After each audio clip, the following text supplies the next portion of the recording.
আজকে সংবর্ধনা অনুষ্ঠানে উপস্থিত আছেন আমাদের বাংলাদেশ ফুটবল ফেডারেশনের মাননীয় সভাপতি, সম্পর্কে আমার দুলাভাই হয়, আমার সাথে অনেক ভালো সম্পর্ক, ভালো মানুষ, সবসময় ভালো চিন্তা করেন, ঐতিহ্যবাহী পরিবারের সন্তান, এই গুলশানে উনি বসবাস করেন। যে কোনো বিষয়ে আমি তার সাথে পরামর্শ করে কাজ করার চেষ্টা করি এবং বিভিন্ন ধরনের আইডিয়া নতুন কিছু করা যায় কি না মাঝে মাঝে আমাকে পরামর্শ দেন এবং সবসময় ঢাকা উত্তর সিটি কর্পোরেশনটা যাতে একটু অন্য সিটি কর্পোরেশনের তুলনায় একটু আলাদা থাকে সেই ব্যাপারে আমাকে বিভিন্নভাবে আইডিয়া দিয়ে সহযোগিতা করেন। দুইবার সিটি কর্পোরেশন নির্বাচিত আমাদের মেয়র, অর্থাৎ আমরা তাকে যখন অ্যাড্রেস করি বলি জনতার মেয়র, জনাব তাবিদ আউয়াল এখন আজকে আমাদের সাথে উপস্থিত। ফুটবল ফেডারেশনের ভাইস প্রেসিডেন্ট এখানে উপস্থিত আছেন। আমাদের ঢাকা উত্তর সিটি কর্পোরেশনের প্রধান নির্বাহী কর্মকর্তা আসাদুজ্জামান উপস্থিত আছেন। এখানে আমাদের সিটি কর্পোরেশনের প্রধান প্রকৌশলী chief engineer brigadier general Rakib এবং সিটি কর্পোরেশনের প্রধান স্বাস্থ্য কর্মকর্তা ব্রিগেডিয়ার জেনারেল ইমরুল কায়েস সহ আমার সামনে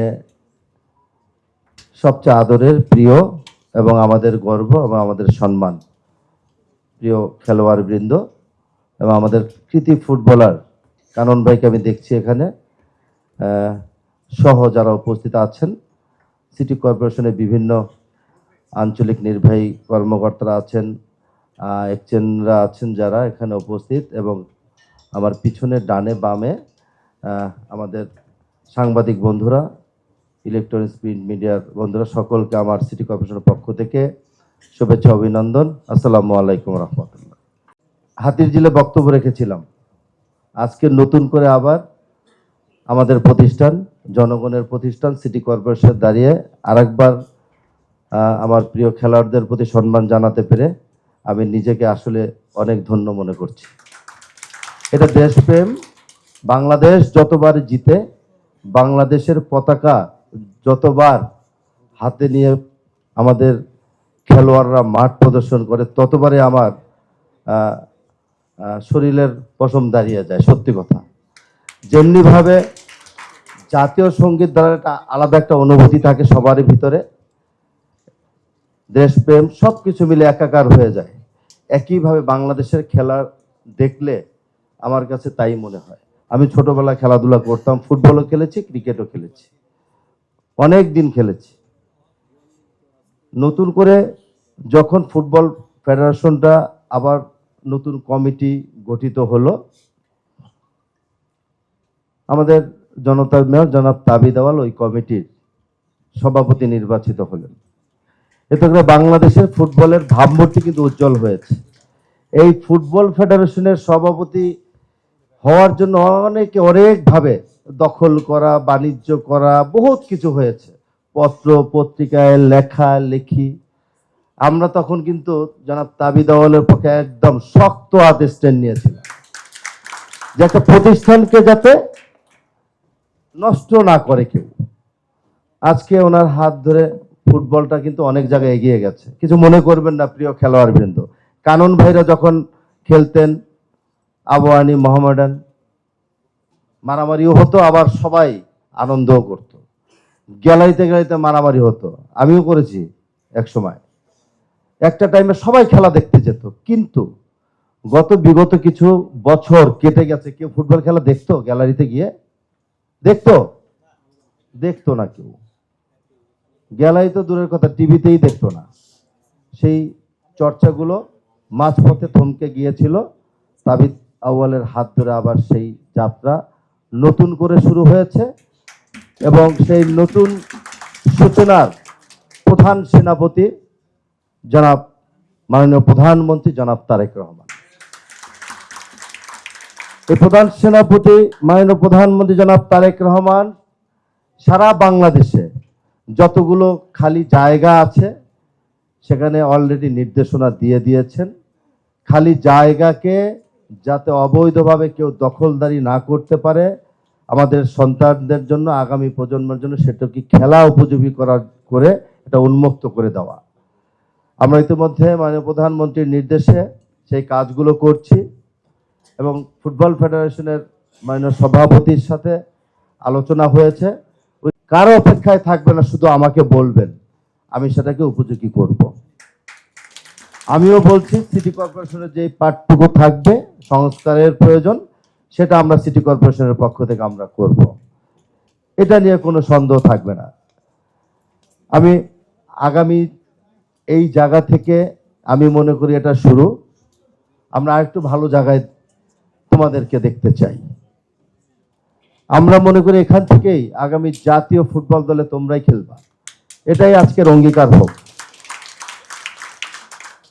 বিভিন্ন সমস্যা থাকবে, সেই সমস্যা সমাধান করার জন্য এখানে অনেক বড় বড় নেতৃবৃন্দ আছে, তোমাদের অভিভাবকরা আছে, তোমাদের পিছনেও আছে 4-5 জন, আমি নিজেও আছি। ইনশাআল্লাহ সিটি কর্পোরেশনের পক্ষ থেকে যতটুকু আমার সাধ্যে আছে আগামী দিনেও সেটাকে আমি চলমান রাখার চেষ্টা করব।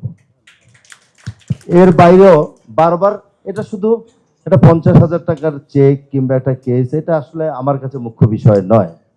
মুখ্য বিষয় হলো আমাদের সন্তানদের প্রতি সম্মান, ভালোবাসা রাখা, তাদেরকে একটু একটু পাশে থেকে আইডিয়া দেওয়া, সহযোগিতা করা, যে কোনো বিষয়ে। এটাই আমার কাছে মনে হয় সবচেয়ে বড় মুখ্য উদ্দেশ্য। এর চেয়ে বড় কিছু, অনেক কিছু সামনে অপেক্ষা করছে। সেই অপেক্ষার থেকে আমরা সেই সামনে যাওয়ার জায়গাটাকে আরো বড় করে দেখব, যাতে এটা আমরা চলমান রাখি, খালের মতো যাতে পানিটা এক জায়গায় আবার বন্ধ হয়ে না যায়, এই পানি চলমান থাকবে ইনশাআল্লাহ। ফুটবল ফেডারেশনের সভাপতি সাহেব নিজেও খেলোয়াড়, নিজেও ফুটবলার। ওনার বহুদিনের ইচ্ছে, শখ, একটা সময় গিয়ে আমি ফুটবল প্রেমীদের আমি যাতে একটু পরিচালনা করে ফুটবলটাকে আর একটু ডেভেলপ করতে পারি। আল্লাহ রাব্বুল আলামিন তার সেই সুযোগ করে দিয়েছেন। মাননীয় প্রধানমন্ত্রী সহযোগিতা করেছেন। বাংলাদেশের ফুটবল প্রেমী প্রতিটি খেলোয়াড় যারা আছেন তারাও তার পক্ষ থেকে তাকে সহযোগিতা করেছেন। আমরা তার রাজনৈতিক সহকর্মী, সহযোদ্ধা, একসাথে বিএনপির রাজনীতি করেছি। উনি 2 বার নির্বাচন করেছেন। প্রতিটি ঢাকা উত্তর সিটি কর্পোরেশনের প্রতিটি অলিতে গুলিতে উনি কিন্তু হাঁটাচলা করেছেন। আমরা এমন নির্বাচন করেছি, মাঝে মাঝে বলতাম দুলাভাই কালকে থেকে আর আমি আসবো না। সকালে বের হতাম, 9টা পর্যন্ত ওনার হাঁটার মধ্যে থাকতাম। Very energetic. হ্যাঁ, আমি সাথে সাথে থেকে আমার অভ্যাস হয়ে গেছে দৌড়ঝাঁপের মধ্যে আমিও থাকি। সারাদিন কিছু খেতেও না, নিজেও খেত না, মানুষকেও খাওয়াইতো না। রাত্রেবেলা একটা ব্যবস্থা থাকতো বাসার ভিতরে, বিভিন্ন আমাদের অফিসে বড়, ওখানে রাত্রে এসে উনি খেতেন না, উনি খাওয়াইতেন কর্মীদেরকে। তো হাঁটতে হাঁটতে 6 কিলো আমার ওয়েট কমে গেছিল সত্যি। বাট এইভাবে আমরা চলাফেরা করেছি। আগামীতে আমাদের সামনের দিনগুলোতে আমরা একইভাবে ইনশাল্লাহ থাকবো। আজকে সিটি কর্পোরেশনের ন্যূনতম এতটুকু আমাদের পক্ষ থেকে আপনাদের সম্মান জানাতে পেরে আমি মাননীয় প্রধানমন্ত্রীর প্রতি ধন্যবাদ এবং কৃতজ্ঞতা জ্ঞাপন করছি। আজকে যে আপনারা এখানে আসবেন, এখানে যে একটা ছোট পরিসরে সম্মাননা দেওয়া হবে, এটা আমাদের সম্মানিত মাননীয় প্রধানমন্ত্রী অবগত আছেন। তো আমরা এই ফুটবল শুধু নয়, ক্রীড়াঙ্গনে মাননীয় প্রধানমন্ত্রীর যেই দূরদর্শিতা এবং আগামী দিনের যে চিন্তা ভাবনা, এটাকে আমরা সকলে সহযোগিতা করে আমরা এগিয়ে নিয়ে যাব ইনশাআল্লাহ। আমরা একে অপরের প্রতি সকল বিষয়ে আমরা একসাথে কাজ করব, এটাই আজকে আমাদের অঙ্গীকার হোক। আর সর্বোপরি তোমাদের প্রতি দোয়া এবং ভালোবাসা, এবং তোমাদের মাধ্যমে বাসায় যারা বাবা মারা আছেন, ভাই বোনরা আছেন, সিটি কর্পোরেশনের পক্ষ থেকে তাদেরকে সালাম জানাবা। আর আজকে প্রোগ্রামটা আপাতত এখানেই শেষ হবে। প্রোগ্রামের পরে আমি শুধু, আমাদের এখানে নেতৃবৃন্দ আছেন, আর ওই যে ওইখানে আমাদের সিনিয়র কৃতি ফুটবলাররা আছেন, এবং শুধুমাত্র আমাদের খেলোয়াড়রা এক জায়গায় বসে একটু লাঞ্চ করব, আর এখানে যারা আছেন তারা আপনাদের কাছে এগুলো লাঞ্চগুলো তাদেরকে একটু পৌঁছে দিবেন। সকলে ভালো থাকবেন, ধন্যবাদ।